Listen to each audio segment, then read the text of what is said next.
Hello guys, let's continue from the previous lecture.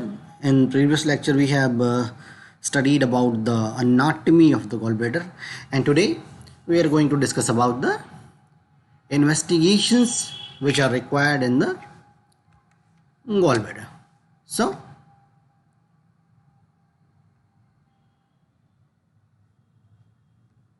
yeah, these are some X-rays and CTs and ultrasound, endoscopic ultrasound and HIDA scan, which is being explained in this lecture. So radiological investigation of the biliary tree are plain radiographs which will show calcification, air within the biliary system, ultrasound which will show stones and the biliary dilatation, MRCP which will show the anatomy and the stones, CT scan which will show the anatomy, liver, gallbladder and pancreatic cancer can also be seen. Radioisotope scanning, that is called as HIDA scan, it will show the function of the gallbladder. ERCP will show anatomy, stones and biliary structures. PTC will show anatomy and the biliary structures. Endoscopic ultrasound will show anatomy and the stones. So plain radiographs are the first entities which are to be discussed. So the 10% of the gallstones are radio opaque.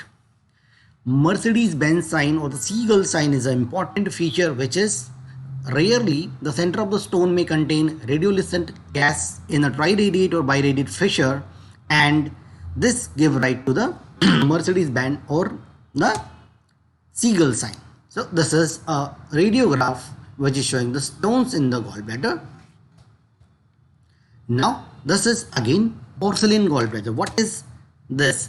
Porcelain gallbladder is calcification of the gallbladder that is more commonly seen on computed tomography, but here this is also seen on the X-ray of the gallbladder.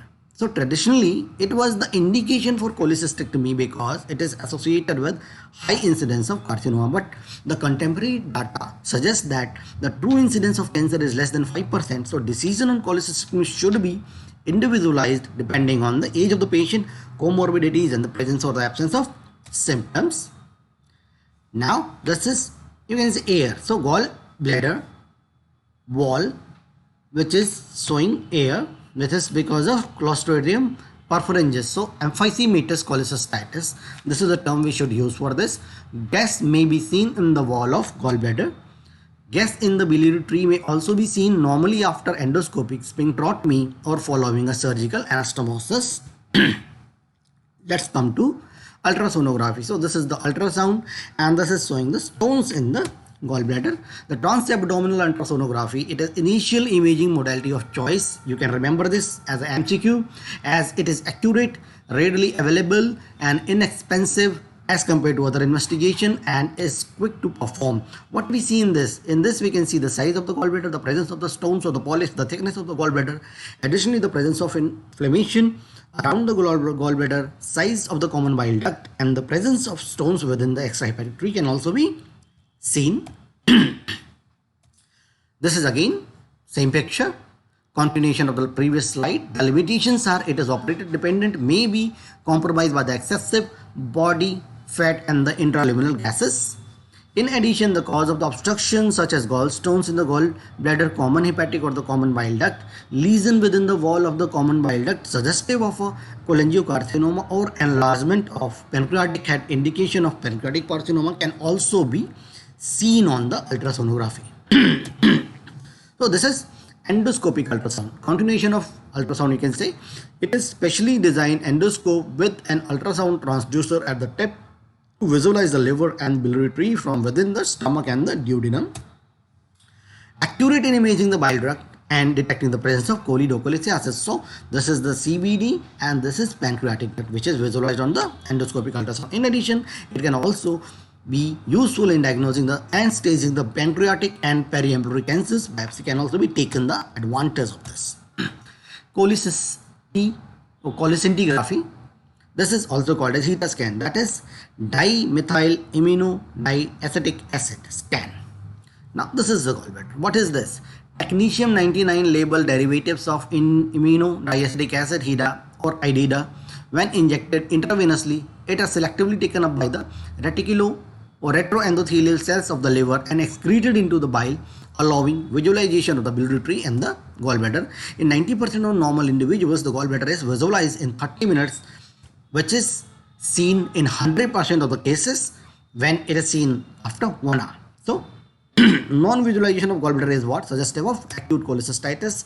What happens in chronic cholecystitis? The gallbladder visualization may be reduced or delayed, and abnormally low gallbladder ejection fraction may be suggestive of gallbladder dyskinesia. Biliary scintigraphy may also be helpful in diagnosing bile leaks and iatrogenic biliary obstructions. What is computed tomography in this case? So this is gallbladder.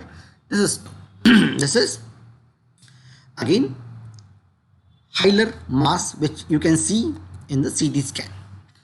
It is not a good modality for stone, but obviously it is a good modality for pancreatic malignancies. Modality of choice for staging the cancer of liver, gallbladder and the bile ducts and pancreas can identify the extent of the primary tumor and define the relationship of the tumor to the other organ and the blood vessels. Presence of enlarged lymph nodes or metastatic disease can also be seen. Let us come to MRCP. This is magnetic resonance cholangiopancreatography. And this is again hilar mass, you can see, provides excellent imaging of the gallbladder and the biliary system. Biliary tree obstructions, strictures or other intraductal anomaly can be demonstrated. Advantages are images comparable to those obtained through ERCP or PTC can be achieved non-invasively without the potential complication of either technique. Limitation are biopsy cannot be taken,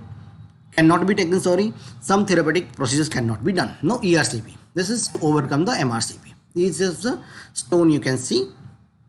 Now both the therapeutic and diagnostic modality, injection of water soluble contrast directly into the bile duct provides excellent images of the ductal anatomy, can identify causes of obstruction such as calculi or the malignant strictures. While the widespread availability of the ultrasound and MRCP has reduced its diagnostic use, ERCP still has an important role in assessment of the patient with OBS jaundice. Bile aspirates can be sent for cytological and microbiological examinations, and endoluminal brushing can be taken for texture for cytological studies also. Therapeutic interventions such as stone removal and stone stent placement can be done to relieve the obstruction. So PTC is other thing that is done when ERCP is not possible. Bile ducts are cannulated percutaneously after excluding bleeding tendency. Under fiber optic control, a needle, or that is called Shiba or Okuda needle, is introduced percutaneously into the liver substance. Under radiological control, a bile duct is cannulated. Successful entry is confirmed by contrast injection or aspiration of the bile. Water soluble contrast medium is injected to visualize the biliary system. Bile can be sent for cytology. In addition, this technique enables placement of the catheter into the bile duct to provide excellent biliary drainage or insertion of indwelling stents. If malignant stricture at the level of confluence of the right and left hepatic duct or higher PTC is preferred to ERCP because successful drainage is more likely. Now intraoperative images. This is angle of 20 degree X-ray film is done. This is the procedure of preoperative cholangiography. During open or laparoscopic cholestomy, a catheter can be placed in the cystic duct and contrast injected directly into the biliary tree. The technique defines the anatomy and is used mainly to exclude the presence of stone within the bile duct.